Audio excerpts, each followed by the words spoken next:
Oke, assalamualaikum warahmatullahi wabarakatuh. Selamat sore.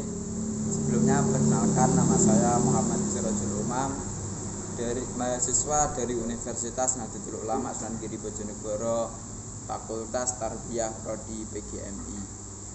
Oke, teman-teman, di sini saya akan menjawab pertanyaan atau soal ujian akhir semester dari mata kuliah pengantar filsafat yang dibimbing oleh Ibu Dewi Niswatul Fitriah MPD.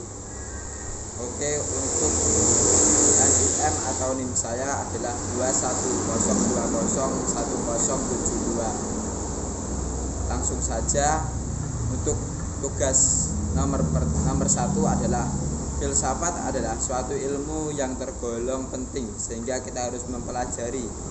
Menurut Anda, apa urgensi dari filsafat sehingga kita harus mempelajari itu, dan apa manfaatnya kita mempelajari filsafat? Paparkan berdasarkan pemahaman Anda. Oke, apa urgensi dari filsafat sehingga kita mempelajari filsafat tersebut? Saya menjawab bahwasanya karena untuk mengkonstruk pikiran dan memperoleh landasan ilmu pengetahuan yang kuat. Adapun manfaat yang saya dapatkan dari mempelajari filsafat adalah filsafat membantu saya memahami bahwa sesuatu tidak selalu tampak seperti apa adanya. Yang kedua adalah filsafat membantu saya mengerti tentang diri saya sendiri dan dunia saya, karena filsafat mengajarkan bagaimana saya bergulat dengan pertanyaan-pertanyaan mendasar. Yang ketiga, filsafat membuat saya lebih kritis, jadi membuat pemikiran saya lebih kritis. Filsafat mengajarkan pada saya bahwa apa yang mungkin yang saya terima begitu saja ternyata salah satu menyesatkan atau hanya merupakan sebagian dari kebenaran.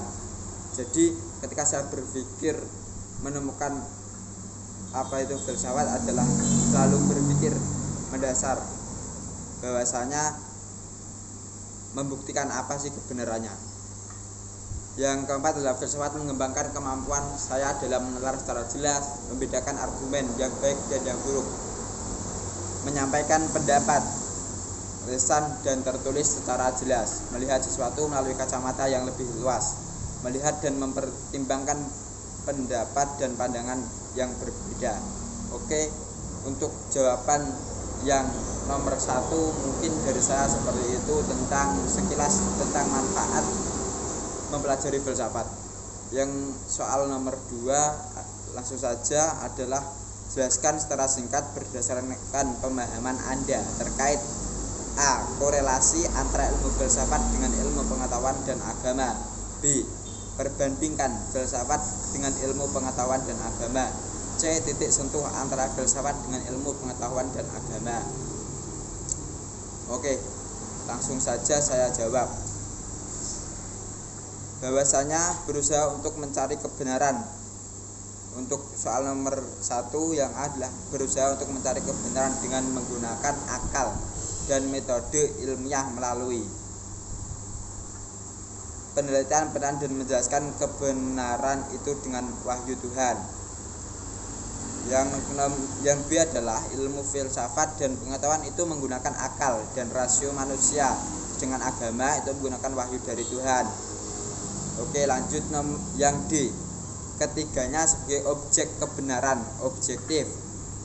Ketiganya masing-masing memiliki metode, sistem, dan cara mengolah objeknya. Oke, saya lanjut untuk jawaban soal nomor 3, yaitu ketika belajar filsafat kita mengetahui bahwa dalam filsafat terdapat 3 cabang, yaitu analogi, epistemologi, dan aksiologi. Tetapi sering juga kita mendengar terkait kata metafisika. Paparkan secara singkat, jelas, dan rasional terkait cabang-cabang filsafat tersebut, dan berikan contoh yang bisa menggambarkan cabang-cabang tersebut. Langsung saja saya jawab.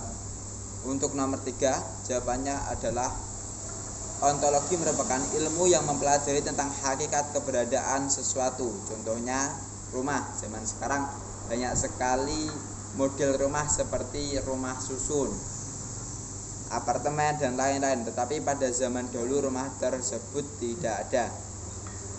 Oke, yang B adalah epistemologi, merupakan ilmu yang mempelajari tentang bagaimana cara kita mendapatkan pengetahuan tentang apa yang ingin diketahui. Contohnya, pertanyaannya adalah bagaimana cara kita bisa mengetahui kalau itu dinamakan rumah.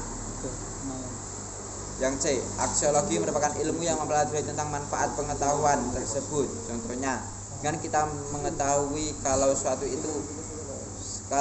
itu adalah rumah, maka kita akan nyaman, bisa mengetahui di mana kita akan tinggal, tempat seperti apa yang kita miliki. Oke, langsung saja untuk soal nomor 4. Dalam filsafat kita dilatih untuk dapat berpikir secara ilmiah, kritis, dan rasionalis.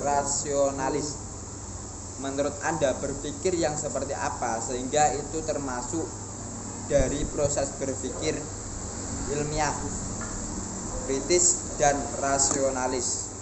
Oke, langsung saja saya jawab. Berpikir ilmiah itu berpikir secara logis dan masuk akal, sedangkan berpikir kritis itu berpikir secara rasional, terarah dan benar menurut akal manusia. Dan berpikir rasional adalah berpikir secara nalar atau logika manusia. Oke, mungkin cukup itu yang dapat saya sampaikan. Apabila ada salah kata dalam penjelasan pada sore hari ini, saya mohon maaf sebesar-besarnya. Akhirul kalam, ihdinas siratal mustaqim, wal muwaffiq ila aqwamit thoriq. Wassalamualaikum warahmatullahi wabarakatuh.